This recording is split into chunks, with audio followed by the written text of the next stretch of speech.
BGB, RAB ও DGFI এর বিষয়ে জাতিসংঘের সুপারিশকে স্বাগত জানিয়েছে বাংলাদেশ। প্রতিবেদন গণহত্যার অকাট্য দলিল বলছে প্রসিকিউশন। জাতিসংঘের প্রতিবেদনই প্রমাণ করে শেখ হাসিনা ফ্যাসিস্ট ও গণহত্যাকারী, মন্তব্য ফখরুলের। আন্তর্জাতিক অপরাধ ট্রাইব্যুনালে বিএনপির অভিযোগ। প্রয়োজনীয় সংস্কার শেষেই ভোট চায় জামায়াত, আগে স্থানীয় সরকার নির্বাচন দাবি। নিবন্ধন আইন বাতিল সহ ইসির কাছে 23 প্রস্তাব। সংবিধান সংস্কার পদ্ধতি ঠিক করবে সরকার ও রাজনৈতিক দলগুলো, বললেন আলী রিয়াজ। ঐক্যমত্য না হওয়ায় রাষ্ট্রধর্ম নিয়ে কোনো সুপারিশ নেই। প্রধান উপদেষ্টার নেতৃত্বে জাতীয় ঐক্যমত্য কমিশন গঠন, কাল থেকেই কার্যক্রম। ওয়ার্ল্ড গভর্নমেন্ট সামিটে যোগ দিতে দুবাইয়ে ডক্টর ইউনূস। আজ ট্রাম্পের সঙ্গে মোদির আলোচিত বৈঠক। যুক্তরাষ্ট্রে পৌঁছেছেন ভারতের প্রধানমন্ত্রী। বাণিজ্য শুল্ক ও ভিসা নীতি নিয়ে আলোচনার সম্ভাবনা। এবং চ্যাম্পিয়ন্স ট্রফি খেলতে রাতেই দেশ ছাড়বে বাংলাদেশ দল। শুরুতেই খেলবে ওয়ার্ম আপ ম্যাচ। দুবাইয়ে প্রথম খেলা 20 ফেব্রুয়ারি, প্রতিপক্ষ ভারত।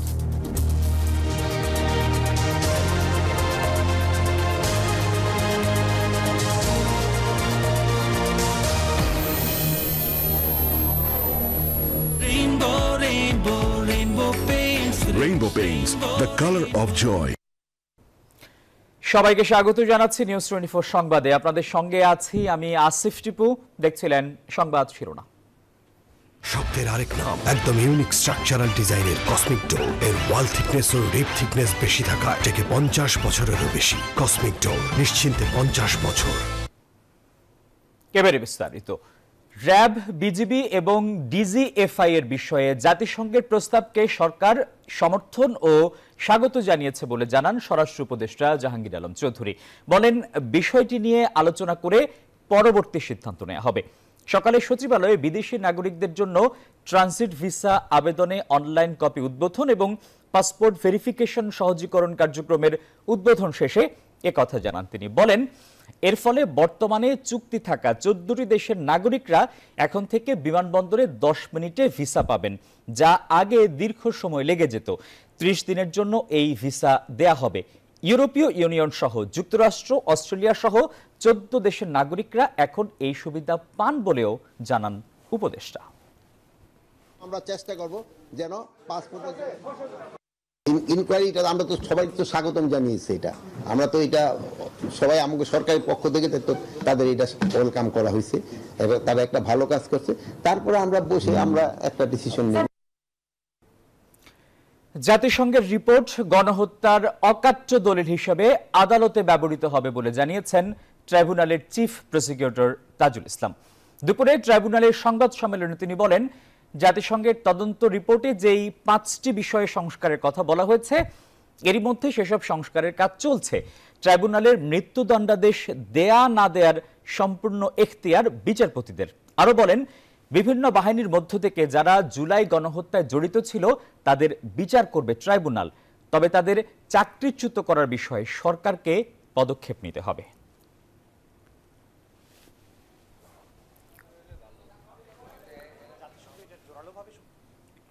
বিশ্বের সবচাইতে বড় এবং সর্বজন গ্রহণযোগ্য একটা সংস্থা, তাদের এই রিপোর্টটা সম্পূর্ণ ইম্পার্শিয়াল, কোনো দলের দ্বারা প্রভাবিত হয়ে হয়নি।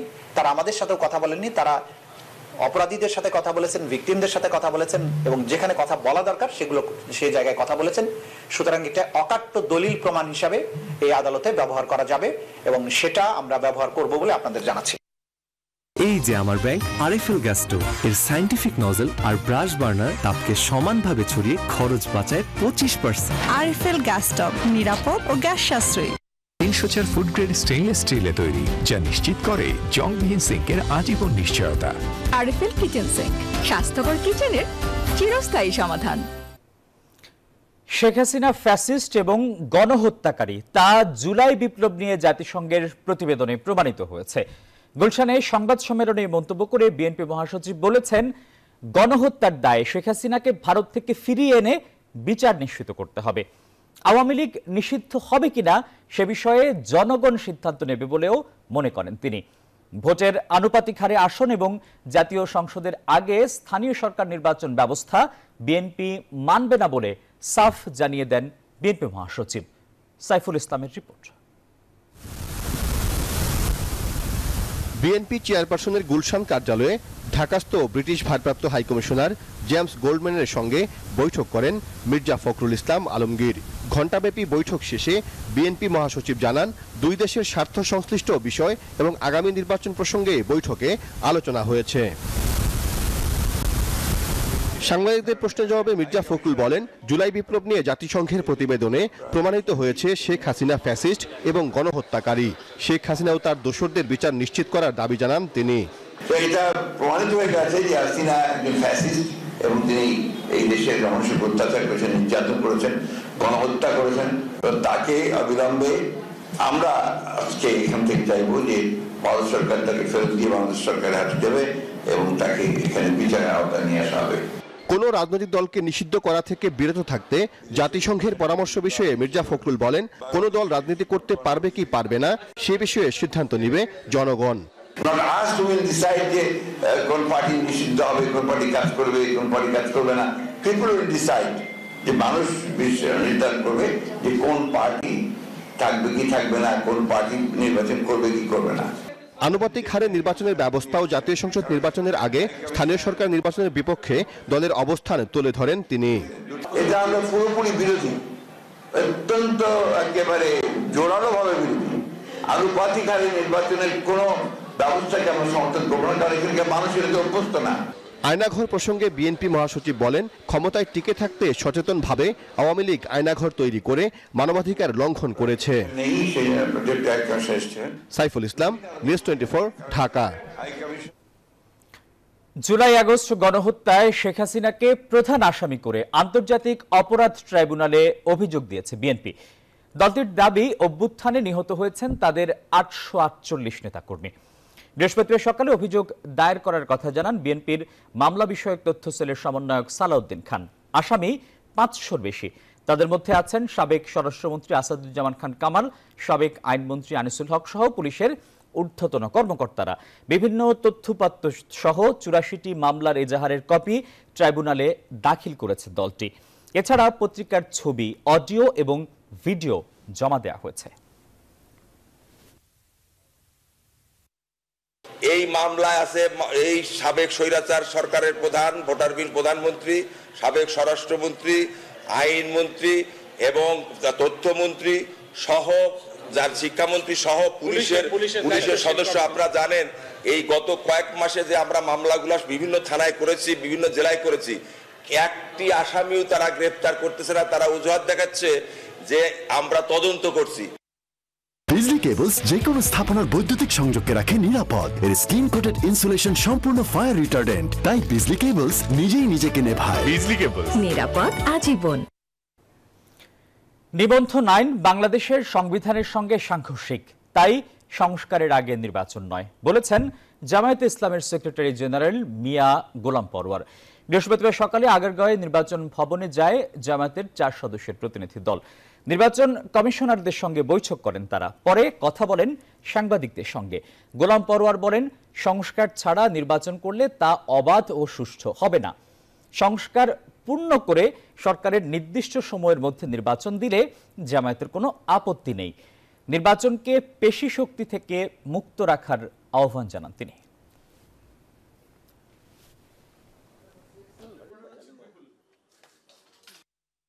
No election without reform. আমাদের পরিপূর্ণভাবে অন্তত নির্বাচনী প্রক্রিয়ার সঙ্গে যে সমস্ত অর্গান এবং বিভাগগুলো রাষ্ট্রের জড়িত সেগুলোকে সংস্কার করেই জাতীয় সংসদে নির্বাচন করতে হবে। তা না হলে এই নির্বাচন নিরপেক্ষ হবে না, অবাধ হবে না। পূর্বের যে 3টা নির্বাচনে জনগণ ভোট দিতে পারে নাই, সেই নির্বাচনেরই পুনরাবৃত্তি ঘটবে। গণভোটের মাধ্যমে সংবিধান সংস্কার হবে কিনা তা ঠিক করবে অন্তর্বর্তী সরকার এবং রাজনৈতিক দলগুলো, মন্তব্য করেছেন সংবিধান সংস্কার কমিশনের প্রধান অধ্যাপক আলী রিয়াজ। সাংবাদিকদের প্রশ্নের উত্তরে তিনি বলেন, রাজনৈতিক দলগুলোর মধ্যে মতপার্থক্য থাকলেও সংস্কার করার ঐক্যমত্য আছে। রাষ্ট্রধর্ম নিয়ে কমিশনের সদস্যদের মধ্যে কোনো ঐক্যমত্য তৈরি না হওয়ায় তারা কোনো সিদ্ধান্তে পৌঁছাতে পারেননি বলেও জানান কমিশন প্রধান। সংবিধান সংস্কার কমিশনের সুপারিশমালা গণমাধ্যমকে জানাতে কমিশনের এই প্রেস ব্রিফিং। উপস্থিত ছিলেন কমিশন প্রধান অধ্যাপক আলী রিয়াজ সহ অন্যান্য সদস্যরা। সাংবাদিকদের প্রশ্নের উত্তরে কমিশন প্রধান অধ্যাপক আলী রিয়াজ জানান, গণভোটের মাধ্যমে সংবিধান সংস্কার হবে কিনা তা ঠিক করবে অন্তর্বর্তী সরকার এবং রাজনৈতিক দলগুলো। সরকারের পক্ষ থেকে আমি যতদূর জানি, আমি অন্যান্য সংস্কার কমিশনের সাথে কাজ করার সূত্রে যেটা জানি, এবং ঐকমত্য কমিশনের ক্ষেত্রে যে সমস্ত বিষয় বিবেচনায় রাখা হচ্ছে সেই দিক থেকে আমি যেটা বলতে পারি, লক্ষ্য হচ্ছে একটি সনদ তৈরি করা, ন্যাশনাল চার্টার, যেটাতে সকল বা সংখ্যাগরিষ্ঠ বা অধিকাংশ রাজনৈতিক দল সম্মত হবেন যে ভবিষ্যতে তারা এই সংশোধনগুলো, এই পরিবর্তনগুলো, এই সংযোজনগুলো, এই বিয়োজনগুলো, এই পুনর্লিখনগুলোর কাজ তারা করবেন। এ সময় তিনি বলেন, একটি অবাধ ও সুষ্ঠু নির্বাচনের জন্য নির্বাচনের পূর্বে অনেক সংস্কারই সম্ভব। সে বিষয়ে অন্তর্বর্তী সরকার দ্রুতই সিদ্ধান্ত নেবে বলেও জানান তিনি। মৌলিক যে বিষয়টা আছে সেটা হচ্ছে রাষ্ট্রের বিভিন্ন প্রতিষ্ঠানের প্রতিনিধিত্বের একত্রে বসে আলাপ আলোচনা করা এবং সিদ্ধান্ত গ্রহণ প্রক্রিয়া, সেটা আমরা অব্যাহত রাখার চেষ্টা করেছি কাঠামোটার মধ্যে দিয়ে। কমিশন প্রধান জানান, প্রধানমন্ত্রীকে জবাবদিহিতার আওতায় আনার জন্যই ৭০ অনুচ্ছেদ সংস্কারের সুপারিশ করেছে তারা। মাজহারুল ইসলাম, নিউজ 24, ঢাকা। প্রধান উপদেষ্টা ডক্টর মোহাম্মদ ইউনূসের নেতৃত্বে ৭ সদস্যের জাতীয় ঐক্যমত্যের কমিশন গঠন করেছে অন্তর্বর্তী সরকার। কাজ শুরু হবে আগামী শনিবার। কমিশনের মেয়াদ হবে ৬ মাস। এ বিষয়ে একটি প্রজ্ঞাপন জারি হয়েছে। সেখানে দেখা গেছে কমিশনের অন্য সদস্যরা হলেন আলী রিয়াজ, সফররাজ হোসেন, বদিউল আলম মজুমদার, ইফতেখারুজ্জামান, আব্দুল মুঈদ চৌধুরী ও এমদাদুল হক। তারা অন্তর্বর্তী সরকার গঠিত ৬টি সংস্কার কমিশনের প্রধান। এসব কমিশনের সুপারিশগুলো নিয়ে অধিক পর্যবেক্ষণ, পর্যালোচনা ও বিবেচনা গ্রহণ করতে এই ঐক্যমত্য কমিশন গঠন করা হয়েছে।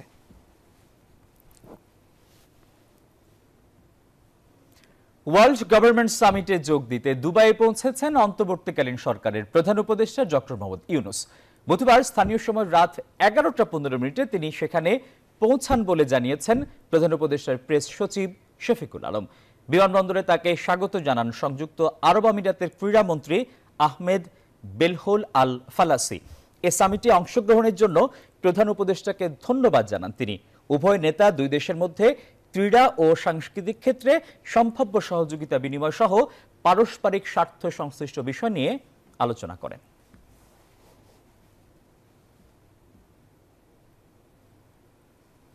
নিউজ 24 সংবাদের সময় হলো একটা বিরতির। আরো খবর নিয়ে ফিরছি, সঙ্গেই থাকুন।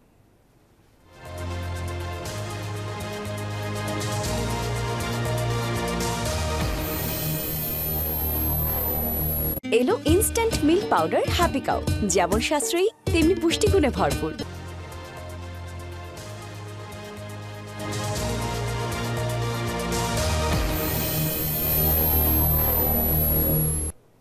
নিউজ 24 সংবাদে স্বাগত জানাচ্ছি আরও একবার। দর্শক, রাজধানীর শাহবাগে নিয়োগের দাবিতে কাফনের কাপড় পরে আন্দোলনে নেমেছেন প্রাথমিক শিক্ষকরা। এই বিষয়ে বিস্তারিত জানাতে সরাসরি যুক্ত হচ্ছেন সহকর্মী মাসুদা লাবনী। লাবনী, আন্দোলনকারীরা তাদের দাবি দাওয়া নিয়ে কি বলছেন?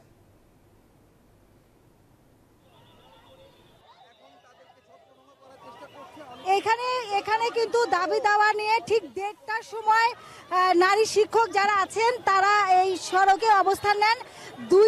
দুইটা পর্যন্ত কিন্তু শান্তিপূর্ণভাবে এখানে স্লোগান দিয়ে অবস্থান করছিলেন শিক্ষকরা। তবে পুলিশ অতর্কিত এখানে শিক্ষকদের উপরে হামলা করে, তাদের উপর লাঠিচার্জ করে এবং কিছুক্ষণ পরে জল কামান নিক্ষেপ করা হয়। অর্থাৎ পুলিশ কিন্তু চলে যাবার জন্য প্রাথমিক যে পদক্ষেপ, যে তাদেরকে সরে যাবার জন্য যে অনুরোধ করা বা যে ধাপগুলোর কথা আমরা বলছি, এখানে আমরা একটু দেখার চেষ্টা করব যে নারী শিক্ষকরা বিষ হাতে নিয়ে অবস্থান করছেন। অর্থাৎ তাদের দিকে যদি কোনো জল কামান নিক্ষেপ করা হয় বা লাঠিচার্জ করা হয় তাহলে তারা বিষ খাবেন। এখানে একজনকে ধরে নিয়ে যাচ্ছে, একজনকে ধরে নিয়ে যাওয়া হচ্ছে। আমরা একটু দেখার চেষ্টা করি। আবারও জল কামান দেওয়া হচ্ছে, আবারও জল কামান দেওয়া হচ্ছে আপনারা দেখছেন। এবং এখানে আমরা কিছুক্ষণ আগেও দেখেছিলাম যে বাচ্চা সহ নারী শিক্ষক যারা আছেন তারা এখানে অবস্থান করছেন এবং সকাল 10টায় তারা শাহবাগে অবস্থান নেয়। শান্তিপূর্ণভাবেই তাদের কর্মসূচি চলছিল। পরবর্তীতে 1:30টার সময় এই সড়ক অবস্থান নেয়, যার কারণে কিন্তু শাহবাগ মোড়ের একটি অংশ বন্ধ হয়ে যায়, অর্থাৎ সাইজ ল্যাবের দিকে যান চলাচল বন্ধ হয়ে যায়। পরবর্তীতে আমরা ঠিক 2:05 দিকে দেখি যে এখানে পুলিশ কিন্তু তাদেরকে কোনো ধরনের সরে যাবার কোনো বার্তা তাদেরকে দেননি। তারা হঠাৎ করে লাঠিপেটা করেন এবং আমরা গণমাধ্যম কর্মীরা কিন্তু এখান থেকে এখানে সংবাদ সংগ্রহ করছিলাম এবং আমরা যেটি দেখছিলাম তারা কিন্তু পুলিশের যে বিষয়টি আমরা বলছিলাম যে কোনো দাঙ্গা তাদেরকে প্রথমে শান্তিপূর্ণভাবে চলে যেতে অনুরোধ করা হবে, এই ধরনের কোনো পদক্ষেপ আমরা পুলিশের কাছে দেখিনি। এবং এখানে শিক্ষক যারা আছেন তারা আমরা কিছুক্ষণ আগে দেখেছিলাম যে বিষ হাতে নিয়েও কিন্তু অনেক শিক্ষক এখানে আছেন এবং তারা বলেছেন যে তাদের দিকে যদি আর কোনো পানি দেওয়া হয় বা কোনো ধরনের লাঠিচার্জ করা হয় তাহলে তারা সেই বিষকে আত্মহত্যা করবেন, এরকম আলটিমেটামও তারা দিচ্ছিলেন। আমরা এখান থেকে কয়েকজন নারী শিক্ষককে দেখেছি তারা তাদেরকে ধরে নিয়ে যেতে, এবং এখানে আমরা যখন নারী শিক্ষকরা এখানে অবস্থান নেন তখন কিন্তু অনেক এখানে বিষ হাতে একজন শিক্ষক আছে, তার কথাটা জানার চেষ্টা করবো। তারপর আমরা রাস্তায় ছাড়বো না, আমাদের যত অন্যায় যত অবিচার করা হোক আমরা আমাদের ন্যায্য দাবি নিয়ে রাস্তায় নেমেছি। আমাদের দেয়ালে পিঠ থেকে গেছে, আমরা আমাদের সন্তান সঙ্গী স্বামী সবকিছু রেখে চলে আসছি। কেন ভাই সরকার আমাদের সুপারিশ প্রাপ্ত করলো? কেন ভাই সরকার আমাদের কিছু বাড়ির থেকে বঞ্চিত করলো? আমাদের কি অপরাধ?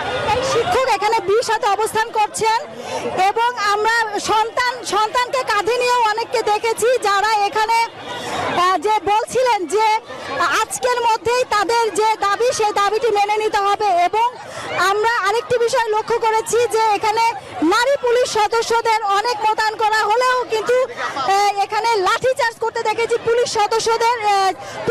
সদস্যদের এবং তারা কিন্তু এখানে কোনো ধরনের আলোচনার কোনো রাস্তা রাখেনি এবং আবারও পুলিশ প্রস্তুতি নিচ্ছে অ্যাকশনে যাবার আবারও প্রস্তুতি নিচ্ছে পুলিশ সদস্যরা। আমরা একটু দেখানোর চেষ্টা করি, আমরা কিছুক্ষণ আগেও দেখেছিলাম যে কাঁধে সন্তানকে নিয়ে এক হাতে সন্তান কাঁধে নিয়ে জাতীয় পতাকা হাতে শিক্ষকরা স্লোগান দিচ্ছিলেন এবং আজকে 8ম দিনের মতো তারা এই যে তাদের কর্মসূচি সেটি চলছে 8ম দিনের মতো এবং এর আগে তারা শান্তিপূর্ণভাবে অবস্থান করছিলেন।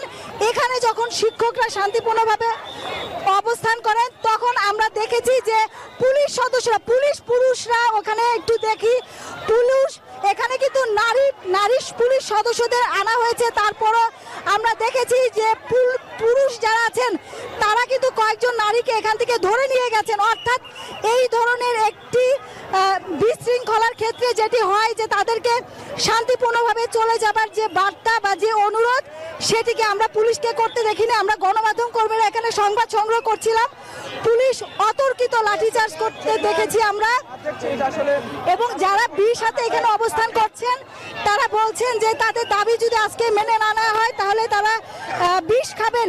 আজকে 8ম দিনের মতো এই যে প্রাথমিক সহকারী শিক্ষক সুপারিশপ্রাপ্ত যারা আছেন অর্থাৎ তারা নিয়োগপত্র হাতে পেয়েছিলেন, শুধুমাত্র যোগদান করবেন এই যে 3য় ধাপের 6500-এরও বেশি সহকারী শিক্ষক সুপারিশপ্রাপ্ত যারা আছেন তারা গত 8 দিন থেকে আন্দোলন করছেন এবং শাহবাগ মোড়েই তারা অবস্থান করছিলেন। তারা কিন্তু প্রথম দিন শাহবাগ মোড়ে অবস্থান করার পর যান চলাচল বন্ধ করে দেন, এরপরে তারা নিয়মিতভাবেই আমরা এখানে পুলিশ সদস্যদের যেহেতু দেখেছি আমরা পুলিশ সদস্যদের দেখেছি যে নারী পুলিশের উপর তারা জোরপূর্বকভাবে হঠাৎ লাঠিচার্জ করেছে। আমরা 2-1 পুলিশের বক্তব্য জানার চেষ্টা করব তারা এখানে সরে যেতে কোনো অনুরোধ করেছিলেন কিনা। এই ধরনের একটি দাঙ্গার ক্ষেত্রে আমরা পুলিশ সদস্য যারা আছেন তাদের সাথে একটু কথা বলার চেষ্টা করি, কারণ আমরা জানি যে এই ধরনের দাঙ্গা বা বিশৃঙ্খলার ক্ষেত্রে প্রথমে তাদেরকে সরে যাওয়ার যে অনুরোধ সেটি করার কথা, কিন্তু আমরা সেই ধরনের কোনো পরিস্থিতি দেখিনি। এখানে পুলিশের ঊর্ধ্বতন কোনো কর্মকর্তাকে দেখছি না, তারপরও আমরা কারোর সাথে কথা বলার চেষ্টা করব।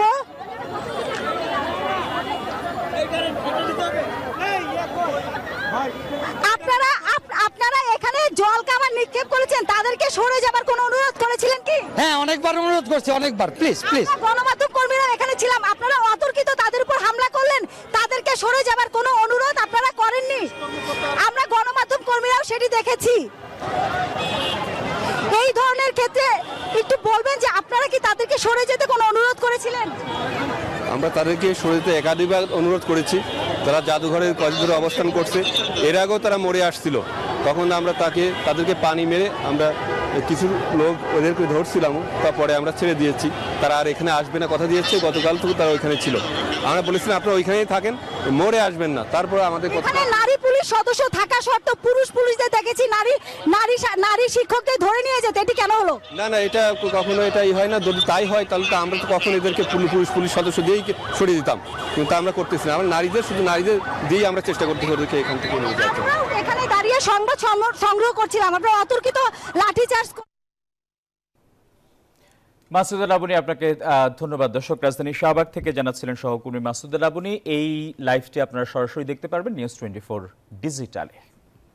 যাচ্ছি পরবর্তী প্রসঙ্গে। টঙ্গীর তুরাগ নদীর তীরে চলছে সাতপন্থীদের বিশ্ব ইজতেমার দ্বিতীয় পর্বের শেষ মুহূর্তের প্রস্তুতি। কাল শুক্রবার ফজরের নামাজের পর আমবয়ানের মধ্য দিয়ে শুরু হবে দ্বিতীয় পর্বের আনুষ্ঠানিকতা। এরই মধ্যে ভারত, পাকিস্তান সহ বিভিন্ন দেশের মুসল্লিরা আসতে শুরু করেছেন। মুসল্লিদের পারাপারের জন্য তুরাগ নদীর উপর ভাসমান ব্রিজ নির্মাণ করেছে সেনাবাহিনী ও বিআইডব্লিউটিএ। মুসল্লিদের নিরাপত্তায় যথাযথ ব্যবস্থা নিয়েছে প্রশাসন। কঠোর অবস্থানে থাকবে আইন শৃঙ্খলা বাহিনীও। 16 ফেব্রুয়ারি আখেরি মোনাজাতের মধ্য দিয়ে শেষ হবে 58তম বিশ্ব ইজতেমার শেষ পর্ব।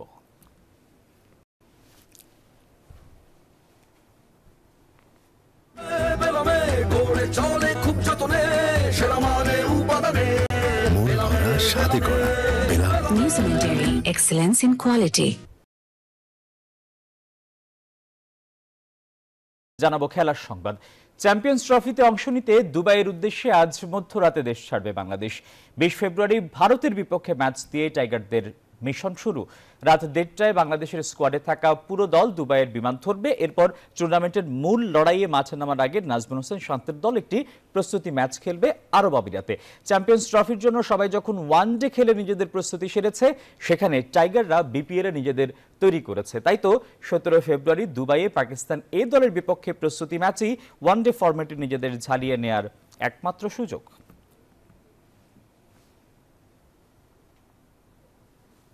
কাটাই ছিল নিউজ 24 সংবাদের এখনকার আয়োজন। এতক্ষণ আমাদের সঙ্গে থাকায় সবাইকে ধন্যবাদ।